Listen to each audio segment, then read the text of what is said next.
Oke, cara mengunggah atau mengupload video. Masuk atau sign in ke akun YouTube kita, lalu klik atau tekan tombol video yang terdapat pada bagian kanan atas. Ada beberapa pilihan akses untuk video yang kita upload. Yang pertama adalah public, yang kedua unlisted, yang ketiga adalah private, yang keempat schedule. Nah, kita bahas satu-satu. Public.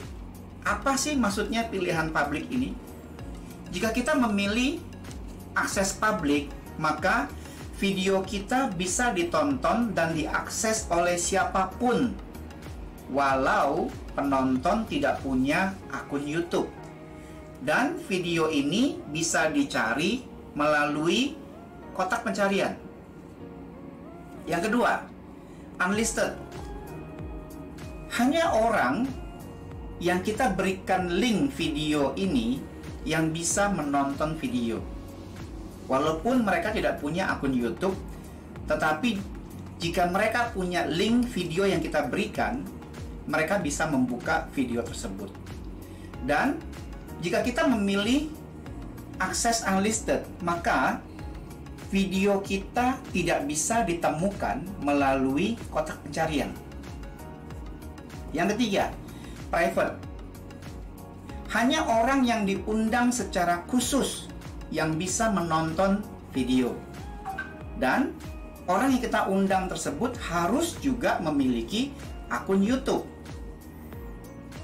Sebaliknya, apabila ada seseorang yang memiliki akun YouTube dan juga memiliki link kepada video tersebut, tetapi jika tidak diundang, maka mereka tidak bisa mengakses ke video tersebut. Layanan akses untuk private ini dibatasi hanya maksimal 50 orang yang bisa menonton. Video ini pun tidak bisa dicari melalui kotak pencarian. Jadi ada dua akses yang membuat video kita tidak bisa ditemukan melalui kotak pencarian oleh penonton pada umumnya.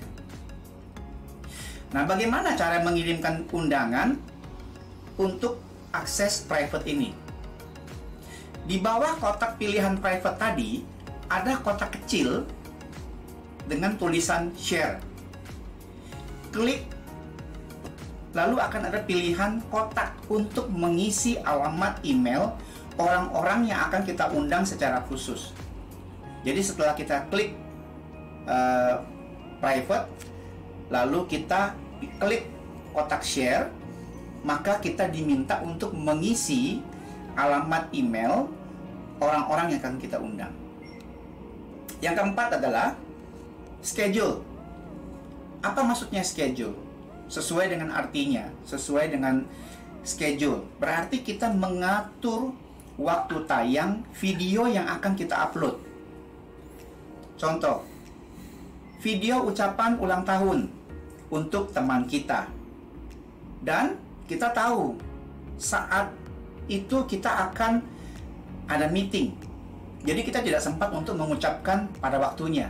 Kita bisa setting satu video ucapan selamat ulang tahun dengan kita masukkan schedule sesuai dengan tanggal yang kita inginkan video tersebut ditayangkan.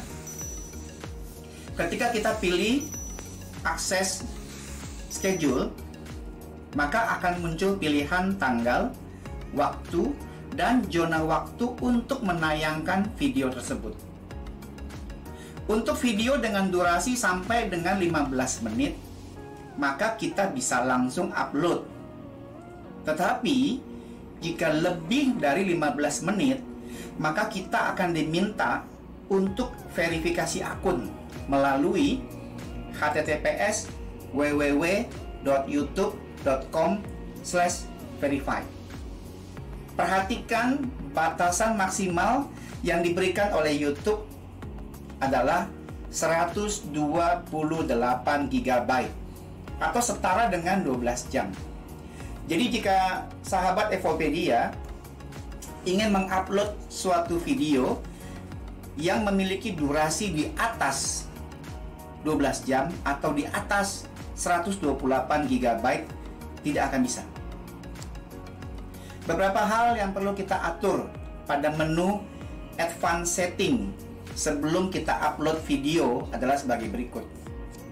Yang pertama, apakah kita perlu mengizinkan atau menonaktifkan komen penonton terhadap video kita? Tinggal kita klik pada pilihan tersebut. Yang kedua, apakah kita perlu memperlihatkan video rating kepada penonton? Jika kita memilih untuk memperlihatkan, maka penonton mengetahui berapa orang yang like dan berapa orang yang dislike. Apakah kita perlu memberikan izin atau lisensi kepada penonton untuk menggunakan video kita? Jadi jika kita tidak ingin orang lain memanfaatkan video kita, maka kita cukup menonaktifkan izin atau lisensi tersebut. Apakah kita perlu membatasi usia penonton? Kita bisa memilih. Hanya saja kita perlu ingat, jika kita mengaktifkan pembatas usia pada video, maka video tersebut tidak bisa dimonetisasi. Berikutnya, jika video kita sudah memenuhi persyaratan dari YouTube untuk bisa dimonetisasi, maka kita perlu memilih apakah kita memberikan izin kepada YouTube untuk menayangkan video ini di semua layanan YouTube atau hanya terbatas pada platform YouTube saja. Pilihan berikutnya, apakah kita mengizinkan penonton untuk memasang video kita pada situs yang mereka miliki di luar YouTube? Kita perlu memilih atau kita perlu menonaktifkan. Berikutnya, apakah kita mengizinkan YouTube untuk menotifikasi atau memberitahu video-video baru kita kepada penonton yang sudah subscribe? Jadi jika kita aktifkan ini, maka YouTube secara otomatis akan menotifikasi kepada semua subscriber kita kalau kita upload video terbaru. Apakah kita mengizinkan penonton untuk menerjemahkan judul dan deskripsi video kita? Kita bisa pilih itu. Pilihan berikutnya adalah tentukan kategori untuk video kita agar penonton lebih mudah menemukan video kita sesuai kategori yang kita pilih. Jadi kita pilih kategorinya yang terbaik. Yang berikutnya adalah kita harus memilih bahasa yang akan dipakai agar penonton dapat menemukan video kita berdasarkan bahasa yang dipergunakan oleh mereka. Contoh, jika kita menggunakan bahasa Indonesia saja, maka untuk orang luar negeri yang tidak mengerti bahasa Indonesia, mereka tidak akan bisa menemukan video kita. Karena mereka harus mengetik sesuai dengan bahasa yang kita pilih. Sampai dengan saat ini, kita sudah belajar mengenai 4 pilihan akses untuk mengupload video.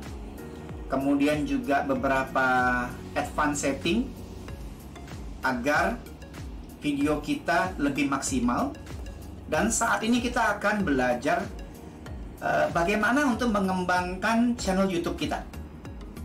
Beberapa tips untuk mengembangkan channel, yaitu adalah lakukanlah interaksi dengan penonton melalui komen, Q&A atau tanya jawab, agar kita dapat menjalin hubungan emosional dengan mereka. Sekaligus minta pendapat dan usulan penonton tentang konten video yang mereka sukai. Yang kedua adalah lakukanlah evaluasi secara berkala terhadap channel kita dengan memanfaatkan data YouTube Analytics yang terdapat pada menu channel kita. Jadi YouTube sudah membantu kita memberikan satu data analitik yang bisa kita evaluasi.